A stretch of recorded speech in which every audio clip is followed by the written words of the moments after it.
Welcome to another edition of What the Fuck Happenings here and such. Yeah, just leave it at that. Alright, maybe.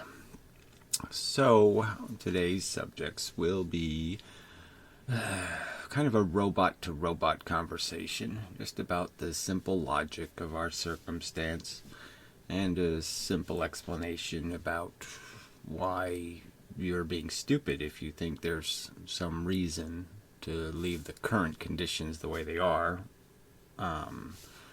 without some sort of like dramatic change. Like, it doesn't need to be just fixed a little bit, it needs to be fixed a lot, and the amount of fixing it needs is so massive that you have to just say it's too broken. You know, it's like a car or some other kind of thing you buy, and it's just too broken. It's not worth trying to fix. It's not worth the cost of the surgery to repair it. You can do so much more with the resources. Yeah. Not really the argument. You can just do so much more in terms of preventing the waste. If you're a rational person, you can see the future, you know, because all the facts are sort of in place that are going to create the future. And you can get a glimmer of it, and you can see all the waste in it. And you got to do something about that. You have to have a plan to fix it. If you don't have a plan, then you're a sadistic lunatic for thinking it's okay to just walk around like there's not a problem, because there's a big problem. And so I guess that's part of the conversation that seems any robot should be able to understand, you know, is that, you know, the fact is we are robots, and the future robots are just like the present robots. They're going to feel like they're the first and last robots. They're going to feel like they're the important robots. That's what we robots do in terms of what we feel. But we're smart enough to know that I can't dump a bunch of, you know, I can't piss in somebody else's drinking water, and I certainly shouldn't be pooing in it. You know, and anybody who can't figure that out really should just be automatically squished. You know, we just ought to have a squishing machine for all the bugs or robots. Too stupid to figure that out. And so there's a real equation here. There's something real at stake. It's not just some imaginary thing like, oh, there's no real value, and there's no, you know, you can't make an if out of an or whatever. Some little technicality to try to get off the hook. You know, all that crap is just crap.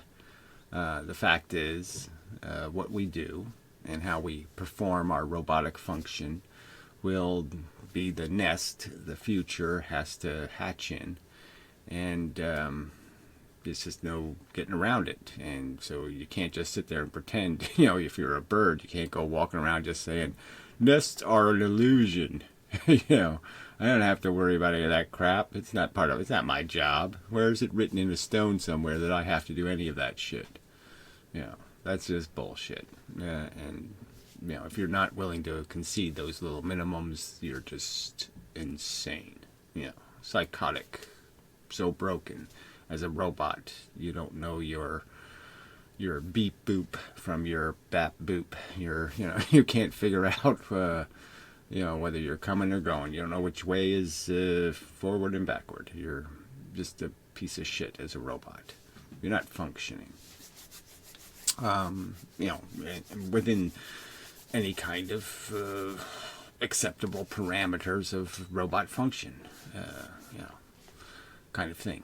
You know, it's always this crap, you know, being a robot sucks in a lot of ways, but this crap just floats in your head, you know, and I just, you know, I probably shouldn't even say it, but, you know, it's what the brain does. And so I was thinking of a dysfunction, you know, like eating with your penis or something. I mean, you know, just something, and you just, you know, yeah, you're doing it wrong, you know, pretty obvious. Appeared to be back, mostly. So as robots, we have certain functions, and one of the functions we have acquired is this ability to look at a picture and see so much more, like see all of the connected things that are connected to the picture. So I can see that picture and I can animate it. I can make you know, I can watch him bobbing his head, and I can watch him running around on the rocks and eating algae and all that kind of stuff. I can see lots of different things, and I can see them as I can mix a bunch of facts inside my head to create all of those memories and reconstructions of little bits of information. Even other organisms that have similar attributes. It can remind you of dinosaurs, and you know, we can make up what dinosaurs did, sort of, in a semi-realistic fashion. And the whole point of that's what we do. We take information, facts, and we throw them into a mixing bowl of sorts, and create something out of that recipe of facts. And the real key thing to do is not to get non-facts into the bowl. That is poison into our apple pie kind of thing. You can use that analogy for a lot of things.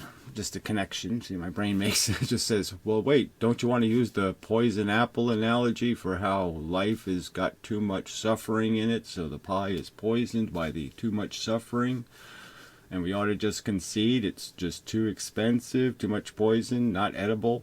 You know, if we can't make a better pie, we really can't eat it, and we certainly can't serve it to our children. You know, that kind of logic. But that's a separate argument, right? But you can use a similar analogy. This is all things we're capable of doing. And what I'm basically saying to you, obstinate non-believer, is, you know, you're doing logic wrong. You're mixing bones and bullshit in your bowl. I mean, it's just crap.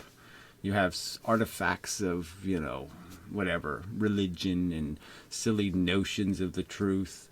And you're throwing those in the bowl, and then you're adding some modern, you know, wooey quantum fairy dust, and, you know, you're just making shit, okay, in the bowl. You're making stuff nobody should eat. No brain should be mixing that recipe, because it's going to be crap. Okay, as a conclusion, you're not going to get the truth that way. You're not going to see the future. You're going to see bullshit. And it's cold in here. Yeah, 58 degrees. Anyway, I need to have some lumps on me so I can collect more solar energy. I need to increase my skin's surface area. You know, all the little mechanical facts, you know, everything is designed for the environment, blah, blah, blah, blah, blah. And obviously humans weren't, humans pushed the envelope because they had the ability to. They could survive it. And so, you know, so was invented the extra garb. But anyway, yeah, I'm going to get to it eventually. So, look, this is kind of a simple story of, you know, I can say something like, oh, there's people who think, oh, the universe makes life all the time. There's this going on. It's all bullshit. That's bones and bullshit you're mixing, because the facts don't indicate that. The facts kind of indicate that no, it doesn't. We really, literally are the winners of a preposterous number of lotteries, so to speak. It's like you imagining entering 10 lotteries someday and winning all 10, you know. Because there's these stages to what happened in evolution to get us here. First, the matter had to evolve into a condition that would provide the means to create more complex chemistry. And it only does that in these, you know, special circumstances where things are quiet enough for that to take place, where, you know, atoms can combine with each other and create chemicals. And then once it creates a chemical that, like a DNA molecule, that is broadly speaking capable of making a copy of itself, it's only capable once you let it evolve into an environment that makes that possible. And so all of that has to evolve, and you have to get to the first cell is a huge leap where the cell can replicate based on the mechanisms of the molecule and not some external force that would maybe cause it to split in half. It has to do it, you know, through some sort of acquired means, and it has to acquire it through this process of incremental environmental change that would allow that to happen, and create a pattern. And then the pattern has to be a pattern that can be preserved. It has to be protected from the external world that wishes to destroy the pattern. It doesn't wish to, but will inevitably. And so this is all about creating layers of isolation from the external world, and that's sort of how we're built.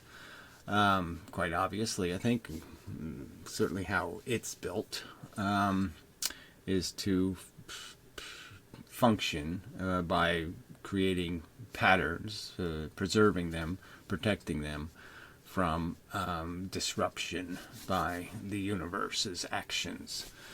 Anyways, long process, and we haven't gotten anywhere yet. Okay, we haven't gotten anywhere that can go anywhere. And then you have to have a cell eat another cell in such a form where the other cell stays alive. Like I, consume a small human being and I swallow him whole, and somehow he survives inside of me. Okay, so that was another step in evolution, was to create a nuclear cell. And then the bizarre, a more even bizarre change or evolution was for the cells to organize, to become compounds. The cells to acquire a character, like atoms. The different atoms have a different character. Lead is different than gold. Hydrogen, whatever, should have gotten something. Helium's very different than gold, you could say. It's just a structural difference, just a change in the arrangement. But clearly, very different. And so that happened with chemistry. Chemicals were very different, piling on different atoms. And then another layer of that is the cell, and then the cells themselves now organize into, they have different character, and they stick to each other. It starts with like a sponge where all the cells are almost identical, except for tiny, tiny little differences that dictate how they'll stack. But it's all the same. And then it got to this multicellular kind of organism, that can build different, you can have different cells in one organism. And then those things turned into organs, which is a whole nother set of evolution, where the organs have a specific kind of function and are made of a specific kind of cell. And so it's so complex. And each level of this complexity has a whole, there's a definition of how probable or likely it would be, and none of them are likely. All of them have obvious, what can be known to be obvious, in the sense of it just isn't happening all the time, because we don't see it. We don't see the byproducts of it happening all the time. It only happens certain specific ways, and that's the only way it happens. There's not a whole bunch of different kinds of oil in the ground, because the chemistry sort of dictates a certain process to create oil. And so that's all you have. You have little varieties. You have oil that's older or younger, more refined by time than other oil. But I mean, it's all oil. And the gas is the same, and there's only a limited number of them. And the same thing is true for this life thing. There's not a whole bunch of different varieties. They're all built out of the first nucleic cell. And you have, as I've pointed out in other videos, the first neuron was a huge advancement, in the sense that the most of the things we call meaningfully alive are all based on some common ancestor that was the first neuron. They all find it necessary to have those to acquire a certain sophistication, and if they don't have neurons, then they're stuck being jellyfish, or something less than a jellyfish. And that's as far as they'll ever go, because there's no other variety. There's no other, it doesn't happen. It just doesn't, it's not a regular event to create something that can be used as a neuron would be used in creating robots. It's a part that's really difficult to make.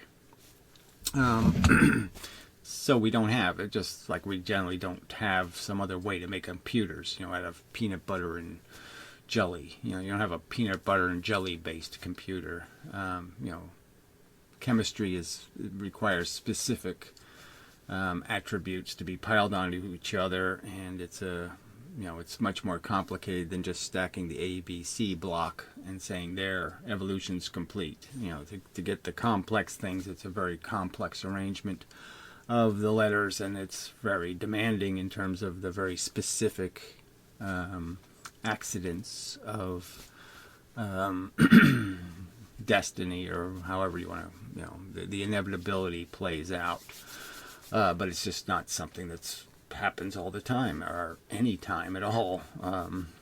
So the best we can say is it's very rare, and we're gonna can't go much further than that and do it based on any facts. But the facts do indicate it's not rare, it's not common, it's not happening all over the universe, and the very fact that we're stacking all these unlikely events on top of each other. Again, it's like saying it happens all the time that the universe throws the dice and all the dice stack right up on top of each other. Right? That doesn't happen all the time. It's never, maybe ever happens. So anyway, we don't have any perspective. We don't realize how difficult it was, for how unlikely, how improbable, how very specific and very nuanced. Well, that's not exactly good. The solar panels are on. I don't know what the hell that was. Anyway, it's always something.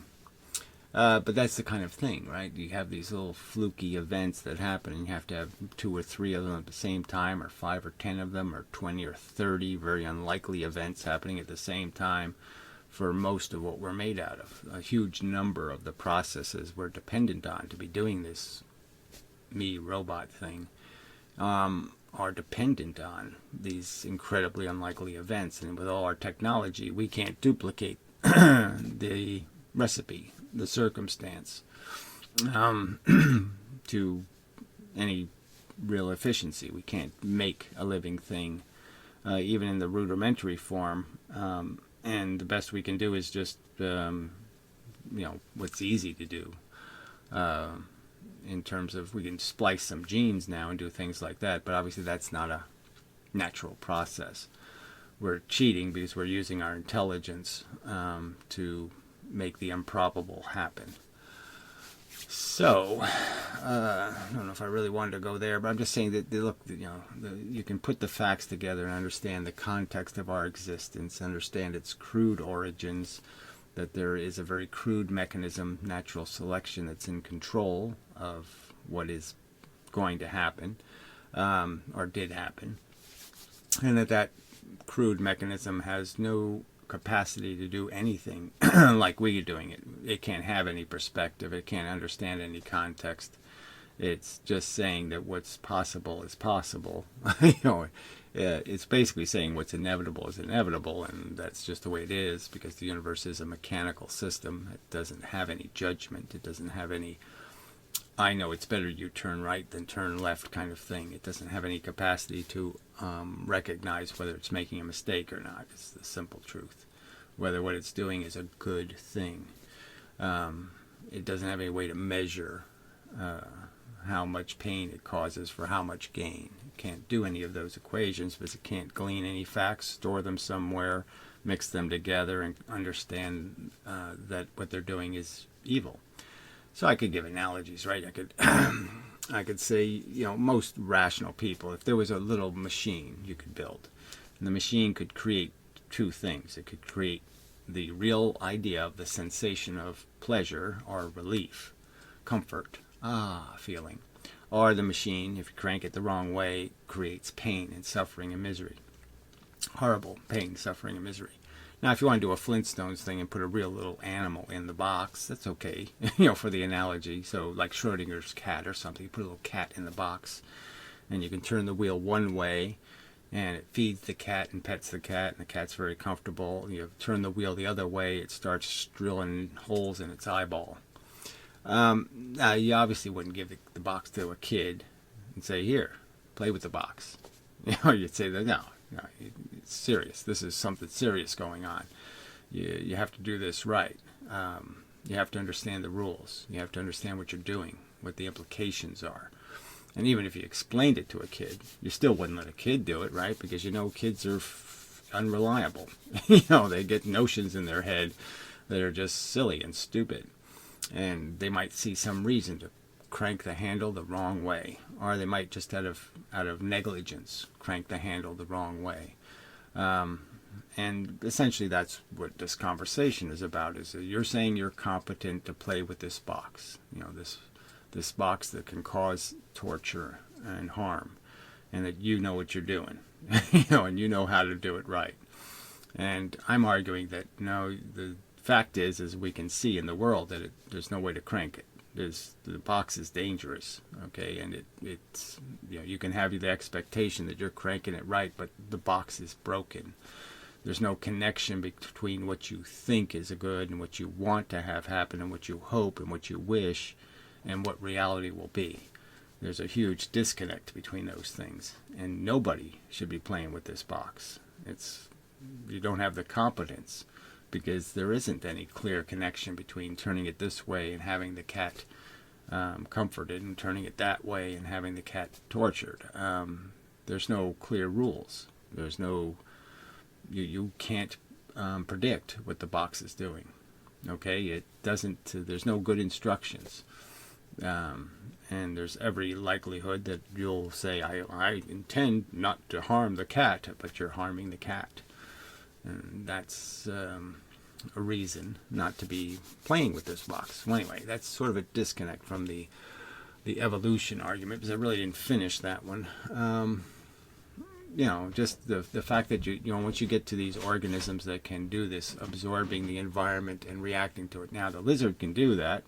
He can learn some certain things about, I can have a height advantage over my adversaries, and, I can beat them up better if I get on a higher rock. I can do, you'll learn certain things, and certain things will be instinctive. They're already built in pieces of knowledge about how to fight and, how to be intimidating, and how to scare people. He has certain knowledge already built in. But he can learn also. Okay, so he's capitalizing on this capacity.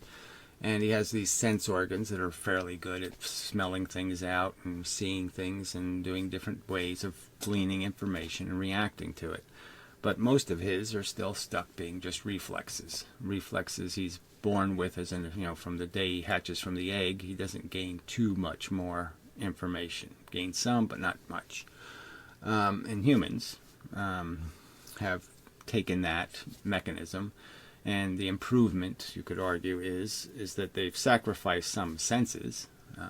We don't sense the world as well as most other creatures, as deeply, but what we do is, we can collect information much better. And some of the information we collected at one point was to figure out how to do language, in the sense we collected a symbolic representation of things and gave them labels. And now we were able to communicate with each other with the labels. We were able to, first like in hieroglyphic form, and then in verbal and written words, in very complex ways of representing reality, by just spelling a word, saying lizard, to create that image in a brain.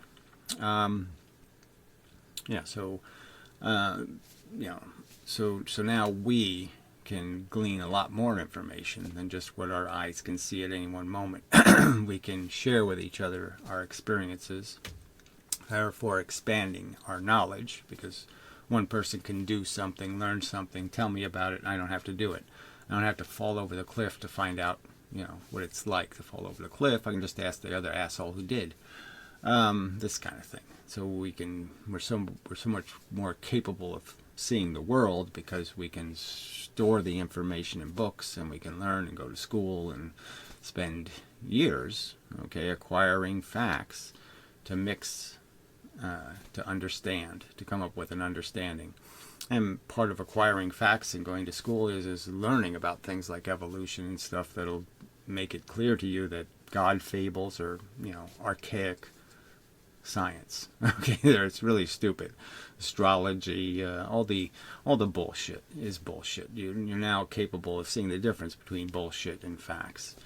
And so one of the biggest advantages is you can take the garbage out, the misidentifications of reality out of your notions. Like maybe originally people thought lizards were demons, that it was some fallen angel kind of nonsense or something, some kind of notion that was just wrong, stupid, immature thinking, childish. Because they didn't have a context. They didn't have enough information to be making rational determinations about what reality is. But we have all that now. We have huge amounts and volumes of information, and the facts are there.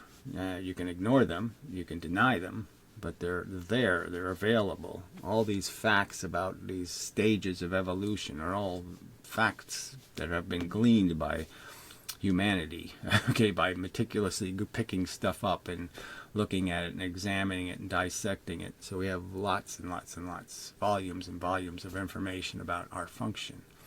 And we can see that we're robots. We can see that it's everything about who you're going to be is going to be dictated by what location you're born in and the genetics of the parents you had.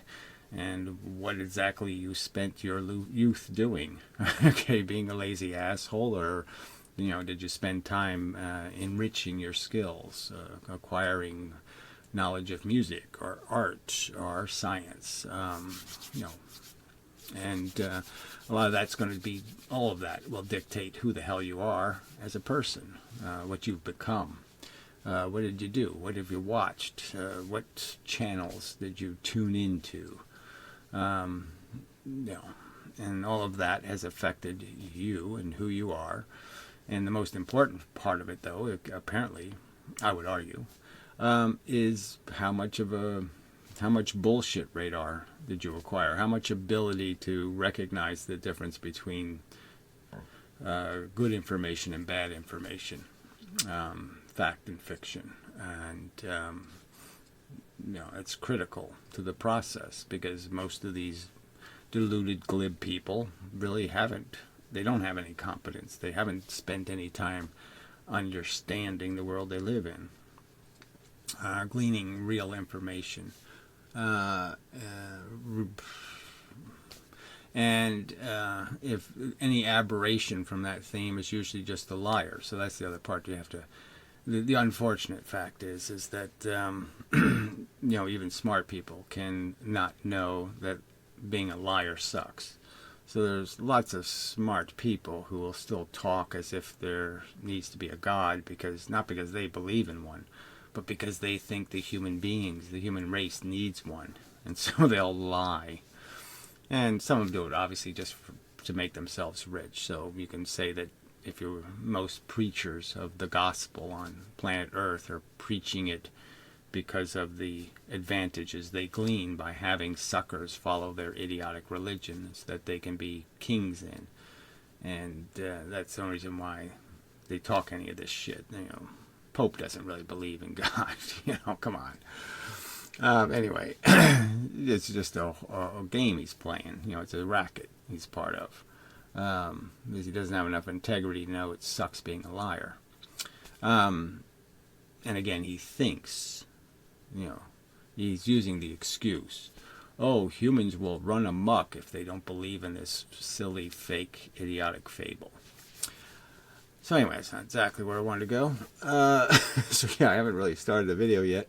So I'll do a couple of comments, and that'll probably, be another hour's worth. Because every sentence, most people speak, you can find flaws in it. You can point out how that's a stupid premise. You got no evidence for that. You have no reason to say that. That's an idiotic comparison. I mean, it's, the arguments are idiotic. I mean, we're clearly just like this thing, right? We're a piece of matter, and the problem with being the kind of matter we are is that we have all these complex functions. And the only way these complex functions can function is they have to have a source of energy. They have to have energy to do it. The chemical reactions have to heat them. They have to create the environment, the protective environment, to to keep entropy from, stealing it all. And all of that takes maintenance. You have to feed the machine. Like if we were real robots, we'd need a battery. We need something to make the parts move. It can't animate. It can't go from one place to another without absorbing the energy to do that. And so then we become these carnivorous organisms that have to steal from the other living things, steal their energy because they're storing it. They're all got little batteries in them. Every living cell has little batteries in it to make it run, to make it work, for its little wigglies to wiggle, or for it to, glue, just blob across some surface, whatever it's doing, for it to have a metabolism, for it to have functions. It has to have energy.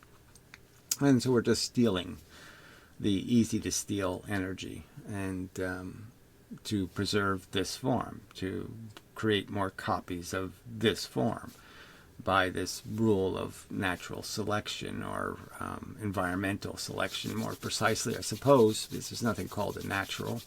And the environment, what other players are in the arena, dictates what kind of weapon you need. If you're fighting snakes, you need a different weapon than if you're fighting lions or tigers or bears. So it's sort of just dictated by the fact of what has survived dictates what we need to be to survive, and all that kind of crap. Now, obviously, we've taken ourselves out of nature, and we've become a gang of organism, and we're fighting a different kind of battle. It's not an individual struggle anymore. It's, and it's not even there's not even a contest, really. We're so, we got nuclear weapons, they got bows and arrows. I mean, there's no real contest anymore. We've certainly changed the arena rules. But I would argue that's also our responsibility, because now we're responsible for everything that exists. We're dictating the composition, and it's all ours now. This piece of whatever it is, it's on us because we know it. We know how to fix it. We know how to play with it. We know how to manipulate it. We know we have the power, and so it's our responsibility. I think I want to go a step further than that, but that's probably enough for right now, and so I'll be back. Alright, should be back. Maybe I better check. Alright, looks like it. So anyway, let's get to this comment stuff. Anyway, great video, thank you. Okay, I'm still not sure how evolution really connects to antinatalism. Well, nothing really connects to the term antinatalism, frankly. As a term, it's kind of useless. Sorry. I don't like it much as a word. It's clearly anti-reproduction. It's anti-make copies. It's anti-perpetuate this system, the game. It's anti-unintelligent design. And so that's really the point. So the point of evolution is that evolution shows you what unintelligent design does. When you allow something to mold the clay that doesn't know what it's doing, it doesn't make anything but a monstrosity. And everything living on this planet is pretty much a monstrosity. A device filling a niche to steal resources, in some sort of efficient manner. And efficiency means you don't get caught. There's no punishment for bad behavior. There's no, so you don't see how it connects. Understanding what made this piece of crap, how it was made, I think is really kind of important. In terms of understanding what was made, what you can believe the thing is doing. It can't really be a magical special thing, okay? It really can't, because it wasn't made by a magical special entity. I personally am on the fence about it. I don't know how you can be on the fence about evolution, and if you believe there's some reason to believe something other than an unintelligent process created us, then I don't really know why you're drawing any conclusions about what it created. If you think something smarter than you made living things or made matter in the universe, then why do you think you should be passing judgment? And you should just be obedient to its purpose. Anyway, but it doesn't change my views. However we got here, it's obviously suffering's game. Well, it's a game in the sense that it's just a maze that we individually run through. We run through the maze of our own psychology, the maze of the world around us, the maze of history and the future. And that's all there is this thing to navigate and, pick to pieces. And the point I'm arguing for is there's a way to pick, okay, that's ethical and decent and reasonable. And there's a way to pick that's stupid and moronic and reckless and sloppy and all of that crap. And I would just encourage people to be as smart as they can be, not as dumb as they can be. Because one will produce, more likely to produce a better outcome. Anyway, frog sickle. What can you expect from somebody who calls himself frog-sickle? Can't expect much. That's what you learn over time. Lizards might call themselves frog-sickle. Frogs. Anyway, Joe Jones.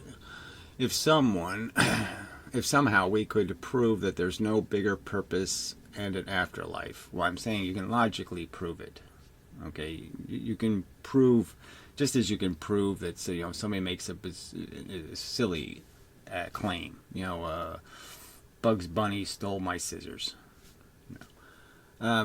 Just because it's impossible to, produce the unvideotape of Bugs Bunny unstealing the unscissors, doesn't mean that you can't logically explain that Bugs Bunny's a cartoon character, Bugs Bunny was drawn by a human being, Bugs Bunny was part of an animation studio, lots of people worked on it. You can document that Bugs Bunny doesn't have the capacity to do these things. It's not possible.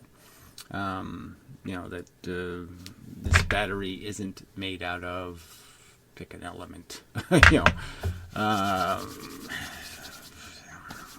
thinking. Gold. Because if it was, I wouldn't be able to buy it for $4. That kind of thing. You can prove through, a process of, setting up logical reasons not to believe. All right, I could see Gary's vision of the red button possibly playing out. So his claim is that, unless we dispel or prove some way with some absolute knowledge that there's no God or afterlife or heaven or any of that stuff, that somehow that'll solve the problem. Now, first, I'd say yes, it would be a damn good start, but we already know that, at least I know, that the wishful thinking that is religion is pervasive in people who are supposed to be above it, smarter than. Like I said, Richard Dawkins wrote a book called The Greatest Show on Earth, an evolutionist, clearly being so obnoxiously ignorant of having any respect for the dead, even, so to speak. How much suffering has been wasted by the process. Such a gross insult to all the pain and suffering endured for us to have this chance to do the great show stuff. I don't know if he'd write the book, The Greatest Show on Earth, if life stopped in the ocean, and the smartest thing on Earth was the great white shark. I don't think he'd call that the greatest show on Earth. I don't think he'd say this was a great show, what's going on in the ocean. So, he might still, just because he's, could be that deluded where he just doesn't think it matters that all this carnage is taking place, that all these feeling organisms are being ripped to pieces, and some of them little fins at a time, little bits of them, little sea turtles with no flippers kind of thing. Horrible, awful murders. Not a great show. So anyway, point being that clearly it's not just God that's in the way. There's this huge optimism bias, this justify your life bias, justify your purpose, justify your daydreams bias in ignorant humans, stupid ones. And I hate to call Richard Dawkins stupid, but, frankly, you can be good at one thing and really dumb at another. His knowledge is very selective. He has very little perspective beyond understanding microbiology. All right, anyway, the problem is that that's impossible, which is, says you. Who are you? Jim Jones. It doesn't sound like an authority. Sorry. No, it's pretty possible. The very fact that I was convinced and nobody had to convince me. I mean, nobody even had to make the argument to me. I could glean the information. It's right there in front of us all. Why would I think it's impossible when I did it? Like, really easy. I didn't even try to do it, and I did it. So it's not hard to do. It's not hard to have character and say, well, I'm going to look for the truth. And it's not hard to recognize silly stories, right? I mean, it's not hard to see the comparison between Santa Claus, the Easter Rabbit, and Jehovah. It's really not hard, it's not hard to see the comparison between like the three bears, Goldilocks, and God. I mean, it's pretty easy to see those comparisons and say, gee, I'm not going to believe in Goldilocks. Why the hell am I going to believe in this silly story? It's just another silly story. I mean, do I really think if a superpower was creating Earth and he said something like, I want to have a personal relationship with you, except I'll never say anything. I'll never talk. I won't write my name on anything. I won't even let you call me something, right? I am that I am. Why are you being deceptive, buddy? It seems like you have some sort of other agenda. Why do you have to lie about your own fucking name, for fuck's sake? You can't come up with something. You have an infinite amount of time, and you can't come up with something better to call yourself than I am that I am. What the fuck is that? Except stupid. I'm just saying it's pretty possible to point out the God theory is stupid. All right, anyway. It would be like trying to prove the spirits of George Washington and Abe Lincoln aren't sitting beside you. Again, the logical proof is kind of obvious. There's absolutely zero evidence that anybody has a spirit and that spirits have ever sat next to anybody, right? We don't even have like blurry black and white cigar-shaped images of such things. So why are you saying there's some reason to believe it? Like I have to somehow disprove the silly story. No, I don't have to disprove a silly story. I just point out the silly story and I let the person decide. Do you want to be silly and stupid and ignorant and retarded? Or would you prefer not to be one of those things? All right. As preposterous as the notions are, there's no way to disprove them. So again, you say there's no way to disprove anything anyone ever makes up. And I would argue that, of course, there is logically a way to disprove them by just pointing out how the logic against the possibility is so overwhelming that you'd have to just be ignoring all that you do know to pretend you believe. It's, I don't have to prove that 2 plus 2 isn't 3 because I can prove that it's 4. All right. So long as a possibility exists, and and there is something bigger at play than that which appears. So again, I don't even know what that means. Where's evidence of that? So long as the possibility exists, what do you mean the possibility? You mean the preposterous improbability? Okay, that there is something bigger at play. So there's absolutely no evidence of it, and there's no good reason to believe it. So no good reason. There's just not a single one. Then that which appears, people will continue to cling to their delusions and hide from reality. Well, I would argue they're not going to do that. People are sheeple. Most people are just too busy being selfish little monsters living in their little tiny world of their personal relationships and blah, blah, blah, blah, all their little bullshit, and they just do whatever the bosses say. Basically, the people who have some authority. They're impressed by three-piece suits. They're impressed by silly degrees. They're bullshit. So once the people in charge, okay, have some integrity, then the people will have integrity. But until then, we're stuck. Yes.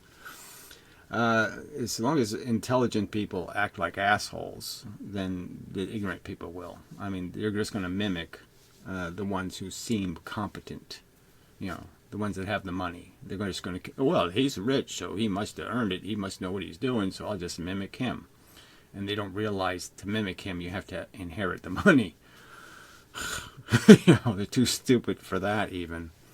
All right, the best chance by far for the hellscape is to end is global warming. So, you're just really clueless, aren't you? Global warming is not going to eradicate life on Earth. All you're going to go back to is Jurassic conditions. So it's going to get humid and hot. That's all. Humid and hot. Those aren't like terribly scary things. Okay, I mean they're really not going to annihilate all life on Earth, all feeling, complex, sentient life. In fact, it will thrive. In the sense that more of the Earth will have more energy in it, actively participating in the process. You'll be able to grow more stuff. It's just a fact. So, it's going to be catastrophic for human beings because like 70% of the human beings live 5 feet or lower above sea level or something like that. I mean, people really don't live on mountains. They live on the little flat, low things, and that's where most of the human beings exist, right on the ocean's shores, where most of them live, and they're going to have a big problem. And then the people inland are going to have a big problem because all the people on the coast are all going to run inland and try to sit in other people's living rooms, and that's not going to be nice. All right, but yeah, you're an idiot. Sorry, but you are. So, No Joy in Life says, it's not really a possibility we need to rationally entertain, right? I mean, obviously, it's something that, they make a claim, you have to demonstrate it with some evidence. And if you have zero evidence, zero reason to believe, except mommy told me so, or everybody else is, those are lousy reasons. So, yeah, why would we pay any attention to somebody who can't demonstrate with a single correlating fact a good reason to believe? There's nothing in our design that seems especially brilliant. You can ask why about a lot of things, and it just doesn't make any sense, this little creation story. What's God doing with his penis, right? I mean, we're made in his image. What's he do with his? Just saying. Anyway, such as every time you cry the universe is destroyed, that is a possibility. Well, again, I'm saying that's not a possibility. You can sort of demonstrate it. What the hell with this light? Got some corrosion on a wire somewhere. Anyway, don't really need it. Sunlight. So anyway, I'm going on and on and on. Anyway, kind of weird Gary hasn't spent any time at all on the prospect of global warming ending sentient life in the near future, because it's a silly idea that you're going to exterminate human beings with 6 degrees of extra comfortable temperatures. You're not going to. Again, there was more life on this planet, living things, when it was warmer. Warm is good for living things. So, I mean, again, the prospect, the only thing you're going to lose is you're going to lose some coastline, and that's important to humans. But otherwise, it's probably going to be a big win in the long run to life on Earth. I mean, the idea of going into a spiral, where you create a Venus, it would requires whole magnitudes of of almost a deliberate effort, because we're just not close enough to the sun to spiral into a greenhouse condition like Venus is. So we're further away from the sun, which makes it harder to spiral greenhouse. Planet closer like Mercury, well, it doesn't have any luck because it has no atmosphere. It's just blown all off. So it can't greenhouse because it doesn't have any atmosphere. Well, anyway, you're just pretty ignorant. Sorry. There's nothing weird about me. There's something weird about the logic.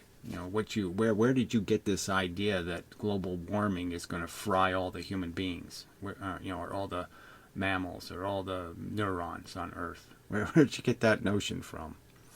You think it was worth rationally entertaining, since there are many climatologists telling us the cliff is ahead.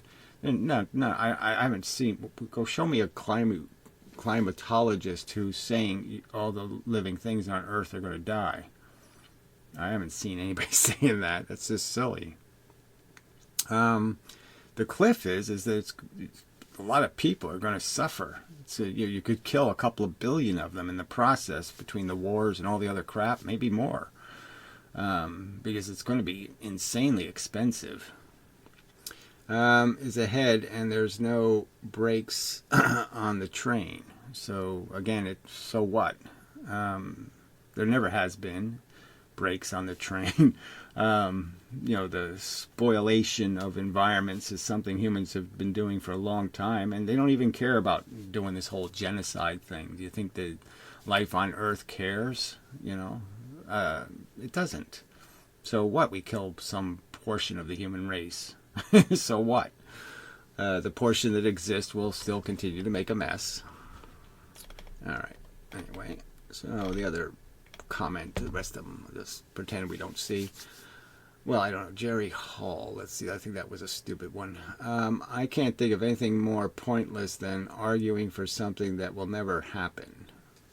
So this is one of these people think, so here we have the two extremes. We have one imbecile, or a fool, or, has garbage in his mixing bowl, who thinks life is so fragile you can just crisp it with a couple of degrees centigrade. And this other idiot who thinks, oh no, you can never kill it. It's indestructible. It's the mission of the universe is to keep this DNA molecule intact, which is just more crap.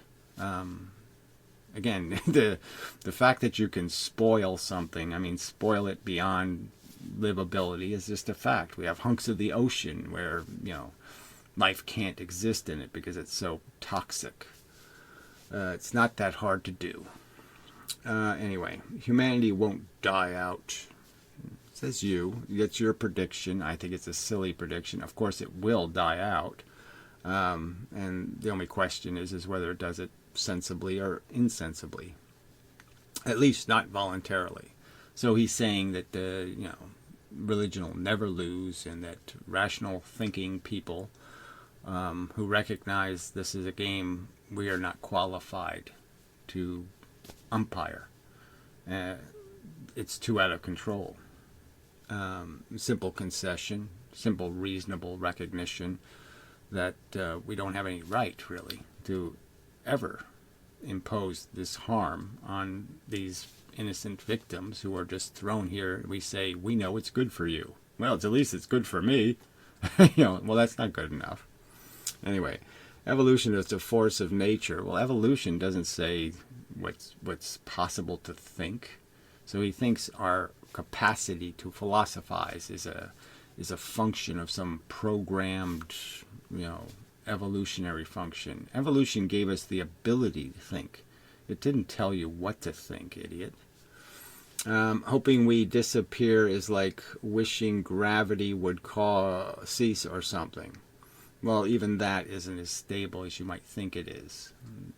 I think there's every good reason to believe that gravity changes as the universe changes, as it evolves. And that's why galaxies get big and galaxies get small. It's because the energy is released from the objects, and when it's released, then it becomes gravity and pushes it all back together again. But anyway, humanity might go extinct someday, but will be replaced by something else, like a shark. Yeah. Again, there's no evidence, okay, that this road to intelligence has anything but, again, one-time event kind of things that take place. The fact that human beings acquired language is one little piece of evolution, and it's one that never replicated. Didn't happen anywhere else. Didn't happen to any of the other mammals. And there's no evidence it's happening into the other animals. And it all is dependent on this little switch that gave us the capacity to do language before we had a language to learn. So we were capable of learning a language before there was a language to learn. Those are the kind of mistakes, okay, evolution doesn't make too often. It doesn't too often give you a sword that can shoot bullets when you don't have any bullets to put in the sword, right? It's just a happy accident, you know. And it's not the kind of accident that's going to happen too often, that you're going to have a sword that can shoot bullets when there's no bullets yet. You haven't made a bullet. All right, anyway. The only thing that is in your power as an individual is to change your attitude. Well, you can't do that as an individual, frankly. You're just as programmed as everything else. What I'm saying, I didn't invent it. Okay? I mixed it, it's true, but the ingredients had to come from the world. They had to already exist for me to mix them. To change your attitude or head for the exit. So another pile of mush. So he's just saying, be a go-alonger, be a pepper. We're all peppers. Be a pepper too. We'll sing a little silly dance. God, you're such a frivolous, trivial, glib piece of shit. Yuck, I don't like you. I don't enjoy life. Well, good, because you don't deserve to. Frankly, you're such an asshole. You're getting what you deserve then. You're an asshole and an idiot, and you're talking shit. So good, you don't enjoy it. Much, but at least it's an experience. So that just means absolute mush. I mean, really. So I'll just glibly, you know, all the people had surgery without any anesthesia. I'll just glibly march over that and say, well, at least it's an experience. Gee, just think how sucky it would be not to have it. Fuck you. And it won't last very long. So again, it lasts obviously millions, hundreds of millions of years of torment. And it all is happening to the, you know, again, the robots aren't that different. So this game you're playing where you're pretending the pain of the future and the pain of the past isn't relevant because it didn't happen to me. I mean, you don't know how illogical that is. All right. More interesting than being dead. So I mean, what? Like, what kind of, I mean, I can't even imagine a kid being stupid enough to say something that's stupid. I mean, it's just so stupid. More interesting than being dead. So you're not understanding at all that this is a thing where you're paying for stuff and you're paying this insane price and you're saying it's more interesting. So, you know, serial killing things is more interesting than just minding your own business. And so that's all you need to know. I don't know. You know, the nothing of minding your own business. Disgusting. It's like a boring vacation. So this really is all about you, isn't it? You know, you really don't understand what's at play here at all. What's happening on this planet. You just don't get it at all. It's just some spectator thing for you. You're just a spectator, huh? Oh, fuck. Fun in the beginning, but now you long to go home. So and you're selling it. You're basically just sitting here making comments saying, but I'm selling this to other people. I'm selling the idea that you can't think any different. You can't believe any different. That somehow you have to think that's reasonable. That I'm going to keep, you know, selling something. And again, let's understand, for most organisms, it's not fun in the beginning. I mean, just surviving being one of the puppies isn't that much fun. The attrition rate just to get to your first week, and then your first month, and then your first year, huge. Anyway, your footprints have been set on the shores of time. So this is all just silly poetry. Oh, he's a poet. Blah, blah, blah, blah, blah. Not much left to do. So again, he's what you've completed your philosophical obligations by being a glib jackass who just pukes, Bible verses. Personally, I don't want children. Who cares? It's really not the subject. What others do is up to them. So it really would be okay with you. So if there was a box, and it accidentally got dispensed, and the box can cause this horrible suffering if you crank it wrong, you don't care whose hands it's in. You somehow think it's logical for you to say, it doesn't matter to me, so it doesn't matter. Now, even though you know the pain it's going to experience is just as real as yours, it doesn't matter to you. So if what was in the box was your clone, a clone of you right now, I just clone you, every little neuron, the whole thing, I take a copy of you and I put it in the box. And now, every time the box is turned the wrong way, a nail is driven into your eye. You would just glibly say, I don't care. Give it to anybody you want. I don't care what they did with the box. I don't think you'd say that, asshole. Thoughtless, stupid, ignorant asshole. Anyway, so this is Cato the Wiser, a long-term kook. Just hangs around here for a reason that is, yes, beyond scientific understanding why assholes like this are watching my videos. He's so fucking stupid. Like, why are you here, asshole?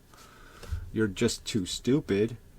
Anyway, Gary has a religion. I mean, it's obviously not a religion. It's a detailed, complex, lots of pieces in it right there, evidenced pieces of a theory. Okay? And the theory can be correlated to everything we see in the world and the facts that we see in the world. Unlike a religion, which is just a silly fable about magical events that have absolutely no connection to any reality any human being has experienced. They're just silly stories. The dead aren't risen. Arms don't grow. Lots of things don't happen. There's no God. The story is silly. Fuck you, you're an idiot. He has faith, and now I have reason to believe. Faith is having no reason. I have a ton of reasons, and I have articulated those reasons, and you're just so obnoxious to fact and being honest that you can't even say, well, yes, you have explained the reasons. That some preposterously unlikely series of events led to his existence. Yes, we've all survived them. Frankly, everybody who's alive today is the byproduct of, even if they looked at their own ancestry, they have to say, wow, it's amazing that my ancestors navigated the Black Plague. They navigated all of these things they had to navigate to survive. All the horrors of the past, all the wars, a tremendous number of wars, all this.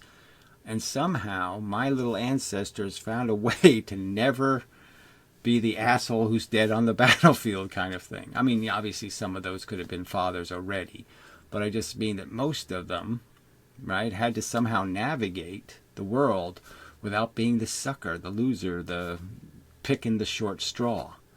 So, yeah, that's right.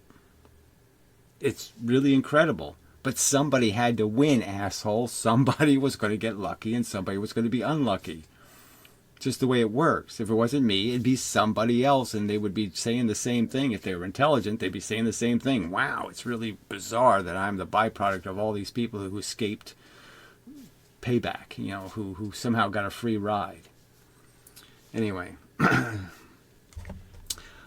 with no proof. So again, the proof is all around us. So it's just an insane statement to say, oh, you don't have any evidence? No, there's a ton of evidence for evolution. There's all kinds of evidence that I did in fact have ancestors that did live in certain countries in the past.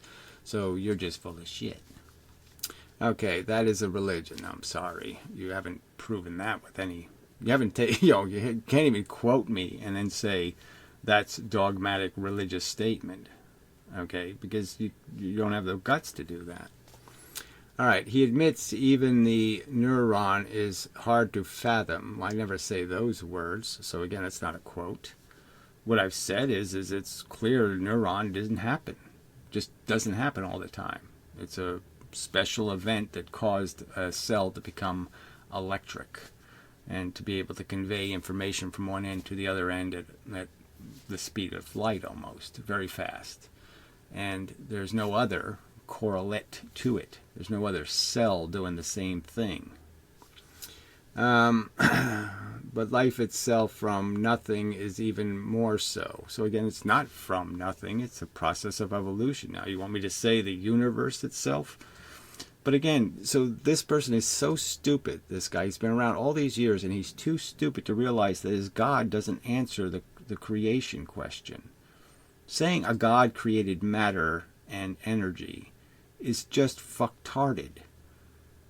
He created 100 elements and allowed elements to mix over billions of years. So he created matter so it could evolve.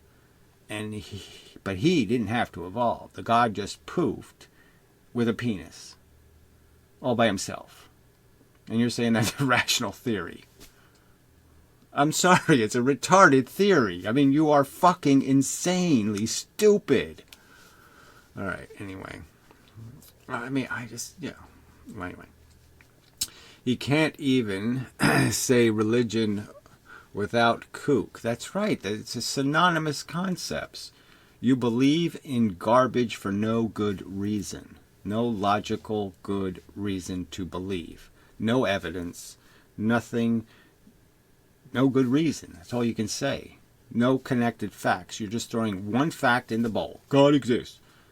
And you have nothing to connect it to whatsoever. You can't throw a single real fact into the bowl with that nonsense and make it compatible in any way whatsoever.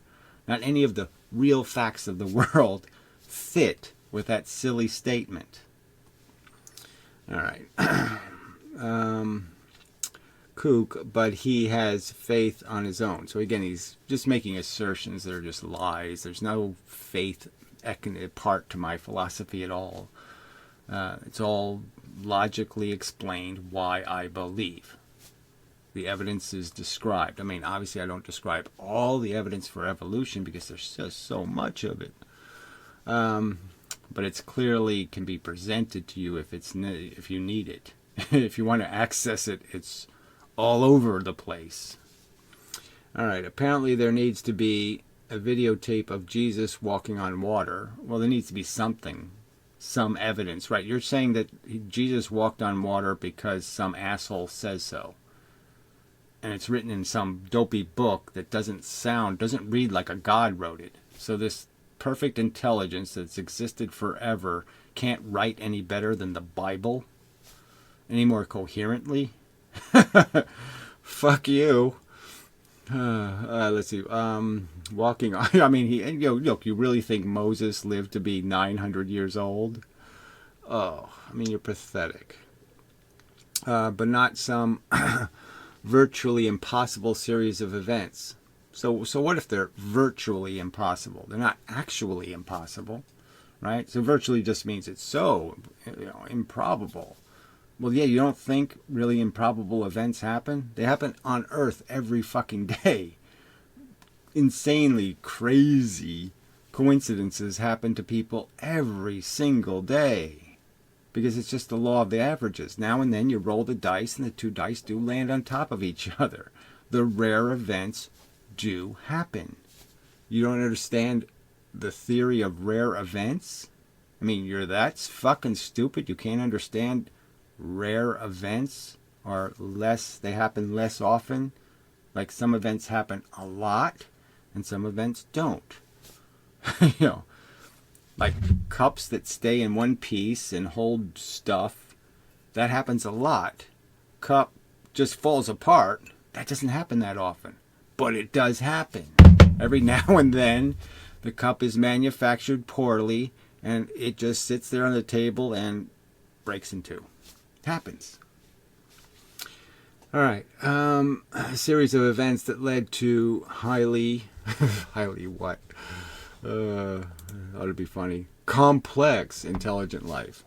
Well, obviously, this word intelligent is kind of a fake word, right? Because it's not intelligent. It's capable, okay, of doing intelligence. It's capable of doing logic, but only capable. And as you demonstrate, some of the cups are cracked. Some of the cups don't work. Some of the capable devices fuck their capability by putting a bunch of fucking crap in the mixing bowl. And now the mixing bowl can't mix anything rationally. It's full of sticks and stones. Okay, it's full of crap. Okay, and the crap can't be made into anything. It won't stick to anything. It won't make the facts bigger and more powerful. It just breaks logic and breaks continuity and breaks the capacity to make anything better out of the ingredients. You can do nothing with your brain but grind your shit. That's all you're doing. It's just refried poo. Ugh, you stupid fuck. Anyway, just ludicrous characters on this planet. Improbably stupid. I mean, to be, a little bit articulate and all that kind of stuff. But again, just silly accusations. Evolution is a religion? I mean, it's this, again, it's this theory citing exact events, exact processes, and he's going to compare it to some idiotic story where God poofs into existence. God decides one day, after sitting around forever and thinking about it and wondering why he has a penis, he decides, I'll make human beings that I can torture. I'll set it up so, the bitch can lie to her husband, okay, and I'll create chauvinism and I'll create all kinds of bad attitude and, I'll fuck it all up. And then I'll blame them. I'll blame the creation for fucking up and drown them all. Okay, and then I'll, send one of Noah's sons to hell because he saw Noah's 900-year-old drunken penis. I mean, you're fucking insane. What? Why would you think that's I mean, the story is so stupid. It proves that intelligent life isn't our default. That the default is make up silly story. That's the default. That the brain function, that we have broken the basic function. The basic function of intelligence is to see a tree, know from experience, I can't walk through trees, I have to walk around the tree. That's the purpose of intelligence. And these fucking idiots have turned it into, no, make up an imaginary tree and try to climb over it or try to fly over it. I mean, it's so disconnected, so broken. Ugh, you'll be profoundly stupid. There, done. All right, so anyway, enough said. Leave us end. I'm God's creation. Yeah. God done it. For what good reason? Fuck. Anyway, so till the next time and such. Try again. Over and over and over. You gotta keep knocking on the door or keep hammering the nail or shoveling the shit or whatever the metaphor might be. So, till the next time. And such.